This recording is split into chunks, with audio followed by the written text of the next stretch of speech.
अस्सलाम वालेकुम गाइस आज हो बह तमल ژٹ कित कट छ बनावान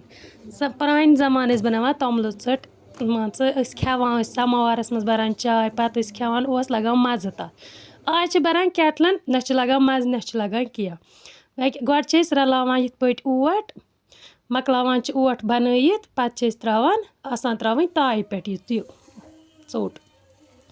पत्त छ युथै तव छ गसान गरम आसान गमज पत्त छ थवान ढकन पेट अथ ژۄچہِ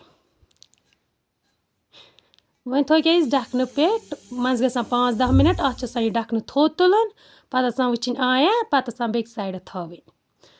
पत्त छ यिथै पट त्रावान बदल बदल तो करान छ तमल ژट तैयार अके गई यह तमल ژट वह त्रे अके ब्याक ژोट अस इथै पटी छ आसान बनावन यह ژोट पत्त छ वुचन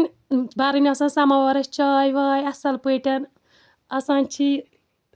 पत्त फाइनली गई सन तमल ژट वह गई सन ژोट तैयार तह अगर खुश आसो सन ژोट गमज सन चैनल करो सब्सक्राइब